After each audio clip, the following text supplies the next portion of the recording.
na, where many rooted for you for your pairing. How was it collaborating again, and what personal or professional growth have you noticed in one another? Naks.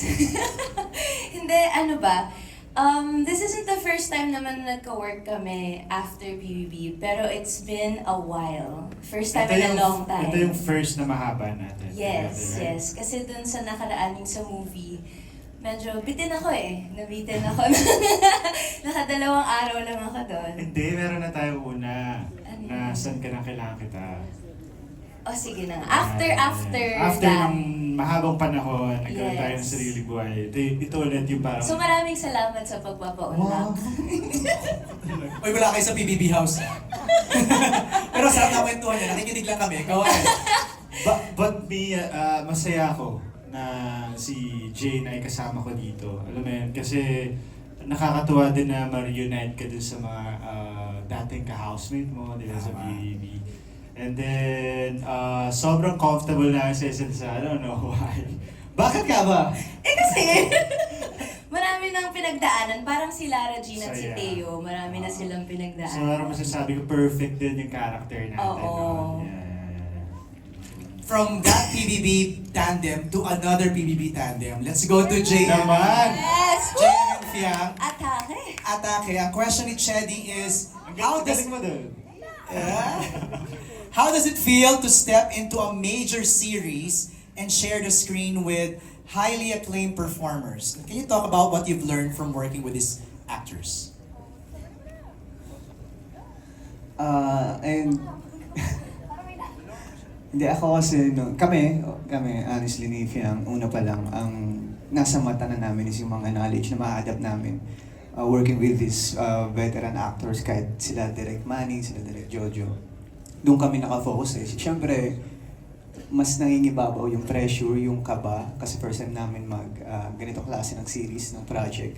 And siguro, hindi na lang kami nagpapatalo sa pressure, sa kaba na na-feel namin. Siguro, mas nakafocus kami sa maa-adapt namin sa project na to, sa matututunan Matututunan namin nyo, after tama. ng gawin tong project na to. Agree. At ikaw, anong masasabi mo? Ganda! Ganda no? Ako... of course, ito yung first series with JM then, and kasama yung mga veteran actors, actresses. Grabe. Tsaka nung time na nag-storycon pa lang kami, grabe na yung kaba namin dalawa. Kasi nga first, hanggang ngayon na patapos na yung series na to, sobrang grabe pa din yung kaba namin. Kasi, syempre kailangan namin aralin kung ano yung roles namin. Tama? And then, of course, yung mga co-actors naman namin, sobrang generous nila. And pagka kunwari nahihirapan ka din talaga sa eksena mo, pagka nadidrain ka na, very generous lahat ng mga kasama namin dito. Oo, parang sponge ka lang dyan. Absorb ka lang ng absorb. Yes! Because Fiang, JM, you're working with Dina Bonnevie, Yes! Michael De Mesa, Hi, Mom! Hi, Erpi Dad! Quizon, and Aramina. Grabe. Let's hear from them. Kuya Michael, how was it working with these young actors and doing Love Is Never Gone? Oh my, this is one of the experiences I've had that will really remain in my heart. Kasi I really enjoyed this set. It's my first time to work with Direk Manny, Direk Jojo. I've worked with Josh, but I've worked with Jane. But this is the first time na mas matagal yung pagsasama namin ni Josh at saka ni Jane. First time with Ivana. First time with Ara also, with Epi, we've done something before. And of course, the newcomers, like sila Jameson, si Fiang, at saka si JM. Una-una, yung character ko, I really enjoyed playing him. He really grew on me na every time na may taping kami, sobrang excited ako, looking forward sa mga eksena. Because Divino is really a very, how should I put it, he's a colorful character. He's very complex. Ang dami-dami niyang pinagdaanan at ang dami-dami niyang pinagdadaanan. And of course, like I said kanina, dun sa the making, he has his own little secrets. I'd like to congratulate Josh, Ivana for a wonderful job based on the first episode. I did not expect that it would come out this way. I worked with Josh in It's Okay to Not Be Okay, and then watching him here, masasabi ko talaga isa siyang ganap na artista kasi two different characters. Two completely different characters na talagang nagmarka yung difference from this to from It's Okay to this.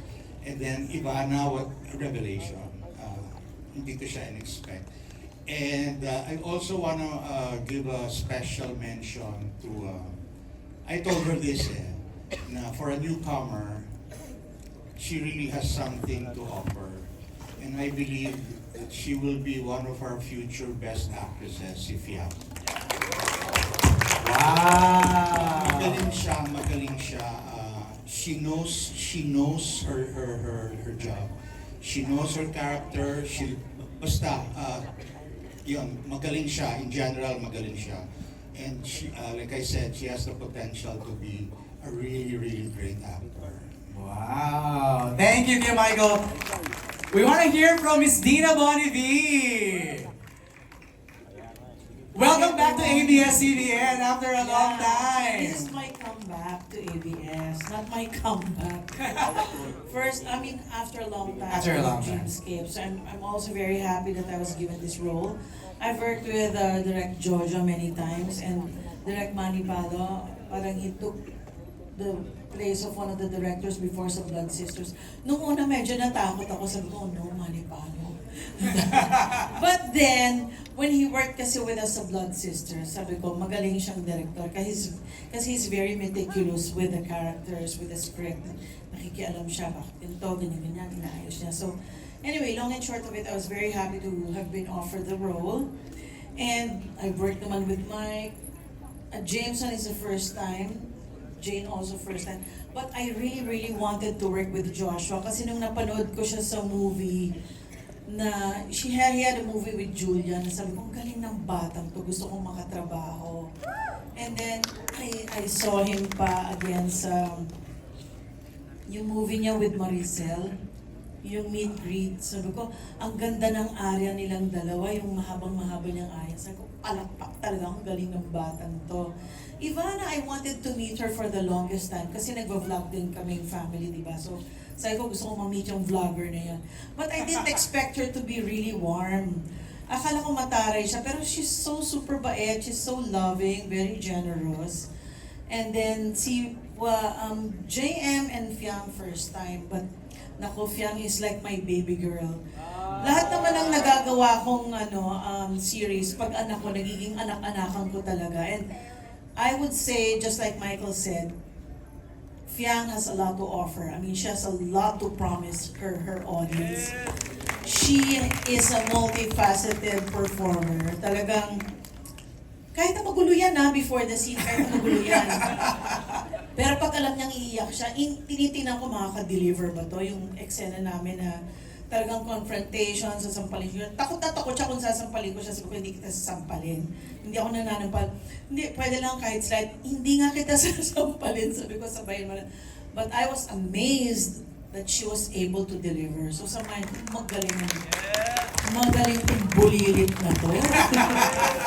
Si Ronnie, hindi ko siya JM, hindi ko naka-eksena. Si Epi, first time in the same project, but I'm sad that we never had a scene together, except for one in the hospital. One lang sa hospital, wala pang masyadong dialogue. Ayun. And then si Ara naman, first time to work together, at least nagkaroon kami ng sagupaan ditong confrontation. Being the kabet! Ay, ako ng kabet! So yun. And si Ivana also is a revelation kasi akala ko si Ivana, vlog lang yan. But then, you know, si Ivana kasi knows how to use her eyes na talagang makes her eyes the windows of her soul. So very, alam niyang gamitin ang mga mata niya. Eh lalo na si Joshua naman talagang maaantig ka sa acting niya eh. Minsan kahit na walang dialogue, presence niya lang, yung mata niya lang, sabi ko, hanip ang batang to. So I'm very proud. And Jameson is my first time to work with him. I'm so happy naman to be his mama. So, He's also discovering his skills, but I'm really proud na talagang he's diligent enough to really study his scenes, to know his scenes. Minsan naaawa ko sa kanya kasi lagi siyang galit sa eksena. I mean, yung character niya kasi ganun. But yung weakness kasi ng character ko, Katarina has also many facets. I love playing the role. I actually played with the role. Minsan meron siyang, basta, kumbaga mayabang siya pag alahera, ganyan-ganyan, mataas, alta, which is type na type yung mga roles na yan, alta. Ayoko ng poor. And then, mahirap kasi mainit pag doon ang shooting, ayoko. Pero pagdating nga kay Divino, naiinis ako sa mga pambababae niya. But yet, I'm not so kawawa naman to run after him. Parang, sabi ko nga parang a man who's easily taken is public property and it's not my business to run after something that's publicly owned. I know me. Diba? Parang you know yourself. Nakakatuwa. Basta one thing that I really liked about working in this set, para kaming family. Pag nasa room kami nila, Jane, si Fiang, ang gulo-gulo namin. Tawanan lang kami ng tawanan. For the first time, I felt like I wasn't 64. I felt like I was in my 30s or 20s kasi giggling talaga kami, all the mga kilig things ng mga mako. If the walls only had ears. At saka ang sarap sa set na to kasi madalas magpakain ng mga direktor. Yun naman pala. That's a secret. Ang dalas magpakain, ang sarap naman magluto ni Direk Jojo. Ay, grabe. So, bonggang-bongga na nakasama ko sa project na to. At sana may next. Yun. Makakain uli ako. Thank you, Miss Dina. Grabe. Floating on cloud nine si Fiang, si Ibarra, saka si Joshua sa mga sinabi ni Miss Dina. Ara, ikaw naman. How does it feel